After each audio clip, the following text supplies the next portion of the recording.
Hello students, आशा करती हूँ कि आप सारे लोग बहुत अच्छे होंगे और सारे ही अपने घरों में एकदम से सुरक्षित होंगे। Welcome to my YouTube channel Kiran Nari Shiksha. यहाँ पर हम स्टडी कर रहे हैं एनसीईआरटी क्लास 8 का चैप्टर नंबर 8 जिसका नाम है कंपेयरिंग क्वांटिटीज़। इससे पहले मैं 7 चैप्टर्स बना चुकी हूँ, उनके वीडियोज़ बना चुकी हूँ, उनको पढ़ा चुकी हूँ। अगर आपने वो प्रीवियस वीडियोज़ नहीं देखे हैं तो आप फटाफट चैनल को सब्सक्राइब कीजिए। वहाँ पर एक 8th क्लास की मैंने प्लेलिस्ट बनाई हुई है, वहाँ पर जाइए और वहाँ पर आपको सारे वीडियोज़ मिल जाएंगे और उससे आप घर बैठे लॉकडाउन में अपनी स्टडीज़ को, अपनी पढ़ाई को कंटिन्यू कर सकते हैं। इसके अलावा क्लास 6 to 10 के लिए सारी ही क्लासेस के लिए मैथ्स के वीडियोज़ वहाँ पर उपलब्ध हैं। इसमें हम आज बहुत इम्पॉर्टेंट चीज़ पढ़ने वाले हैं जो हमारी डे टू डे लाइफ में काम आती है और जिससे हमें रोज़ ही एक्सपीरियंस करना पड़ता है। तो मैं आपको आज इन चीज़ों के बारे में पहले बेसिक नॉलेज बताऊंगी क्योंकि इसकी बेसिक नॉलेज होनी बहुत ज़रूरी है। तब हम एक्सरसाइज 8.2 को नेक्स्ट वीडियो में शुरू करेंगे, ठीक है। तो सबसे पहले finding increase and decrease percent, ठीक है। इंक्रीज़ एंड डिक्रीज़ क्या होता है?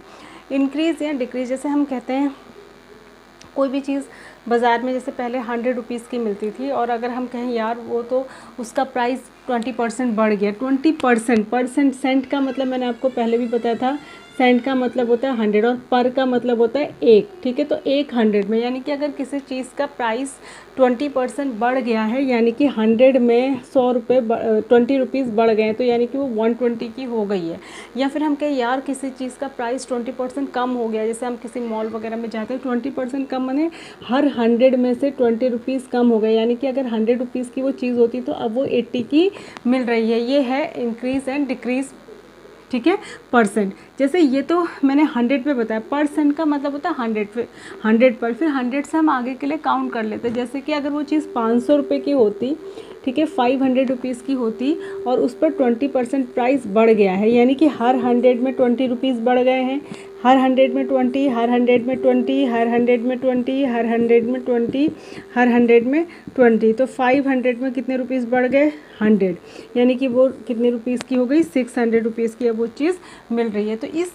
तो हमें दिया तो इंक्रीज़ और डिक्रीज़ परसेंट जो है वो परसेंट में रहता है और फिर उसके अकॉर्डिंगली हम निकाल लेते हैं कि हमें कितने रुपए के लिए निकालना है, ठीक है। तो इंक्रीज़ और डिक्रीज़ परसेंट ऐसे निकालते हैं। अब मैं इसका शॉर्टकट मेथड बताती हूँ। ये तो मैंने आपको जो है बेसिक मेथड बताया। तो अगर कोई चीज़ जो है 500, अभी मैंने जैसे आपको बताया, कोई चीज़ अगर 500 रुपीज़ की है, इसका प्राइस जो था, ठीक है, पहले प्राइस इसका 500 था, अब इसमें 20% का इंक्रीज़ हो गया, ठीक है। तो हम कैसे निकालेंगे इंक्रीज़? अब हमको पहले इंक्रीज़, ये इंक्रीज़ जो है परसेंटेज में दिया है, अब हमको रुपीज़ में निकालना है। तो हम इंक्रीज़ कैसे निकालते हैं? इंक्रीज़ कैसे निकालते हैं? 20%, परसेंट का मतलब पर का मतलब डिवाइड, सेंट का मतलब 100 ऑफ 20% ऑफ 500, 500 का 20% बढ़ गया है ना, किसका 20% बढ़ा? 500 का। तो जब हम इसको निकालेंगे तो ये 5 to 10 ये आ जाएगा 100 रुपीज़, ठीक है। तो यानी कि इंक्रीज़ कितना आया? 100, और पहले के प्राइस क्या थे? 500, तो इंक्रीज़ हो गया 100, तो अब इसके प्राइस क्या हो गए? 600। तो जब हम इंक्रीज़ परसेंट निकालते हैं, इंक्रीज़ निकालते हैं, तो उसको प्रीवियस प्राइस में ही हम ऐड कर देते हैं, ठीक है। तब हमें पता चल जाता है कि वो चीज़ अब नए कितने रुपए की हो गई। उसके बाद होता है डिक्रीज़ परसेंट।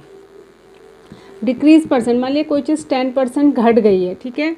तो 10% घट गई है किसका? जैसे मान लिया पहले वो 500 की थी, पहले उसका जो प्राइस था, ऐसे एग्जांपल ले लेते हैं 500 रुपीज़ का, अब वो 10% कम हो गई। तो पहले हमें निकालना पड़ेगा कि डिक्रीज़ है कितना रुपीज़ में, तो परसेंट पे दिया है।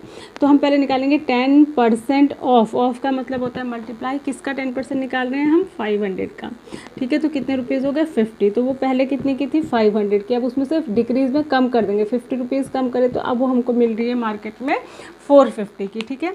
तो ये होता है इंक्रीज़ और डिक्रीज़ परसेंट। आई होप कि आप इसको समझ गए होंगे। अगला है finding discount on mark price. ये भी सेम ही है।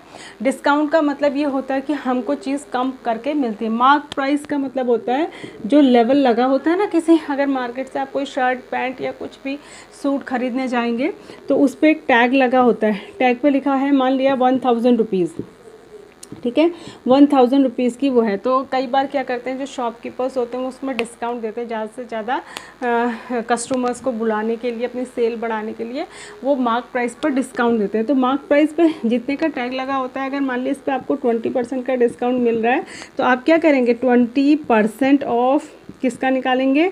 1000 का, ठीक है। तो यानी कि 200 रुपीज़, यानी कि आपको 200 रुपीज़ डिस्काउंट मिल रहा है, यानी कि उस पर रेट तो 1000 लिखा है लेकिन आपको वो 1000 में से 200 रुपीज़ माइनस करके यानी कि 800 रुपीज़ की मिलेगी। ठीक है, तो डिस्काउंट हमेशा किस पे निकालते हैं? मार्क प्राइस पे। मार्क प्राइस क्या होता है? जो लेवल लगा होता है किसी भी चीज़ पे, प्राइस टैग जो लगा होता है उसी को मार्क प्राइस कहते हैं। ठीक है, उसके बाद है डिस्काउंट परसेंट निकालना। ठीक है, डिस्काउंट परसेंट कैसे निकालते हैं?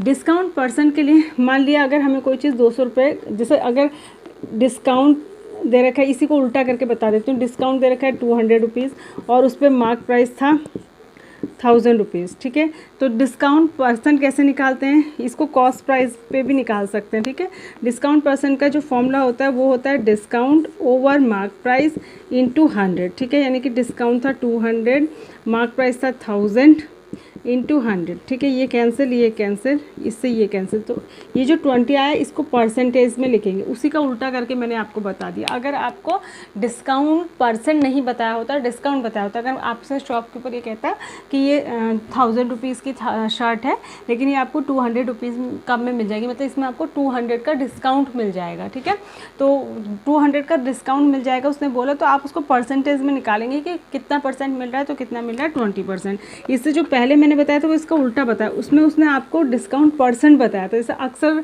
जो शॉपकीपर्स होते हैं वो परसेंटेज में ही बताते हैं कि भाई 10% डिस्काउंट दे रहे हैं, 20%। ठीक है, उसके बाद होता है प्रॉफिट लॉस। ठीक है, profit and loss. Profit and loss क्या होता है? देखो, कोई भी चीज़ अगर हमने खरीदी, अगर हमने 100 रुपीज़ की खरीदी, ठीक है, तो इसको जितने में हम उसको खरीदते हैं इसको कहते हैं कॉस्ट प्राइस। फिर हमने किसी दूसरे को वो 120 की बेच दी। जैसे जो दुकानदार होते हैं, शॉपकीपर होते हैं, वो क्या करते हैं, कहीं और से चीज़ें खरीद के लाते हैं, फिर आपको सेल करते हैं ना। मान लिया जो चीज़ वो खरीद के, एक शर्ट ही लाया, मान लिया शर्ट थी, ठीक है, ये शॉपकीपर 100 रुपीज़ की खरीद के लाया, तो उसके लिए 100 रुपीज़ कॉस्ट प्राइस हुआ। फिर उसने जो कस्टमर आए उनको 120 की बेची, तो ये हो गया सेलिंग प्राइस, तो उसने ज़्यादा में बेची। तो जो सेलिंग प्राइस होता है और उसमें से अगर हम कॉस्ट प्राइस माइनस कर देंगे तो जो निकल कर आता है उसको कहते हैं प्रॉफिट। हमें फ़ायदा हुआ ना, दुकानदार को फ़ायदा हुआ, 120 की उसने बेची, वो खुद खरीद के लाया था 100 की, तो उसको 20 रुपीज़ का फ़ायदा हुआ, इसको कहते हैं प्रॉफिट। लेकिन कई बार ऐसा होता है कि शॉपकीपर को भी सामान जो है नुकसान में बेचना पड़ता है। मान ली उसकी बिक नहीं रही है, उसने कहा चलो ले जाओ, कुछ तो पैसा निकले, तो हो, माना कि वो लाया तो 100 रुपीज़ की था, खरीद के कॉस्ट प्राइस 100 था, उसको बेचनी पड़ी 80 रुपीज़ की, सेलिंग प्राइस जो है 80 है, तो बिकी कम की, तो उस समय उसको क्या हो जाएगा? लॉस हो जाएगा। तो लॉस कैसे निकालते हैं? लॉस में cost price minus selling price करते हैं, क्योंकि यहाँ पर कॉस्ट प्राइस ज़्यादा है ना, उसे पड़ी ज़्यादा की थी, उसने कम की बेच दी, तो ये हो जाएगा 100 माइनस 80 यानी कि 20, यानी कि उसकी 20 रुपीज़ का उसको नुकसान हुआ। ठीक है, तो ये था सेलिंग प्राइस और कॉस्ट प्राइस। ठीक है, अब है कि प्रॉफिट और लॉस मैंने आपको बता दिया। प्रॉफिट परसेंट कैसे निकालते हैं? जो प्रॉफिट परसेंट होता है वो होता है प्रॉफिट, इसका फॉर्मूला होता है प्रॉफिट, जैसे कि यहाँ पे आपको 20 रुपीज़ का प्रॉफिट हुआ, अपॉन कॉस्ट प्राइस, जितने की वो चीज़ पड़ी थी, इंटू 100। जैसे इस वाले क्वेश्चन में ही हमें प्रॉफिट था 20 रुपये का प्रॉफिट हुआ था, ठीक है, और कॉस्ट प्राइस था कितना? 100 की थी, और 100 यहाँ पे तो हमने 100 ही लिया था ना कॉस्ट प्राइस, तो यानी कि 20% प्रॉफिट हुआ था। लेकिन जब हमने इसको लॉस कितने का हुआ, हमें लॉस परसेंट अगर निकालना हो, ठीक है, लॉस परसेंट कैसे निकालेंगे? इसका फॉर्मूला भी वही है, लॉस, ठीक है, loss upon cost price into 100। तो लॉस कितने का हुआ था? 20 रुपीज़ का, कॉस्ट प्राइस कितना था? 100 था, ठीक है, इंटू 100, तो यहाँ पे 20% का ही इसको लॉस भी हुआ था। तो यहाँ पे तो मैंने 100 ही लिया था, इसलिए आपको पता चल रहा है 20% ही आ रहा है। किसी दूसरे के लिए भी निकाल सकते हैं। बात ये कि आपको फॉर्मूला याद रखना है। प्रॉफिट परसेंट का फॉर्मूला होता है प्रॉफिट अपॉन सीपी। सीपी मैंने कॉस्ट प्राइस है, मैंने उसको शॉर्टकट में लिखा है प्रॉफिट अपॉन सीपी इंटू 100, और लॉस परसेंट होता है लॉस अपॉन सीपी इंटू 100। ठीक है, तो इस तरीके से हम प्रॉफिट एंड लॉस परसेंट और प्रॉफिट और लॉस को फाइंड कर सकते हैं। इसमें बहुत तरीके के क्वेश्चन होते हैं। कई बार इसमें प्रॉफिट निकालना होता है, कई बार इसमें लॉस निकालना होता है, कई बार प्रॉफिट परसेंट, कई बार लॉस परसेंट। तो अलग अलग तरीके के क्वेश्चंस इसमें पूछे जाते हैं, अलग अलग चीज़ें दी रहती हैं, लेकिन पहले आपको इसके बारे में पता होना चाहिए। उसके बाद है यहाँ पर कुछ टैक्सेस के बारे में भी आपको बताया गया है। एक होता है सेल टैक्स। सेल टैक्स क्या होता है? सेल टैक्स गवर्नमेंट लेती है। जैसे कोई दुकानदार अपना कोई सामान बेचता है तो उसको कुछ पैसा गवर्नमेंट को देना पड़ता है, उसको कहते हैं सेल टैक्स। ठीक है, तो सेल टैक्स आपने जितने भी चीज़ खरीदी उसके ऊपर ही लगता है। जैसे मान लिया हमने 100 रुपीज़ में कोई चीज़ खरीदी और उस पर 20% सेल टैक्स लग रहा है, तो 100 के ऊपर प्लस होगी, मतलब 100 में 20 और प्लस होगा, ठीक है, तो 120 की मिलेगी। इसी तरीके से वैल्यू एडेड टैक्स भी एक तरीके का सेल टैक्स ही है।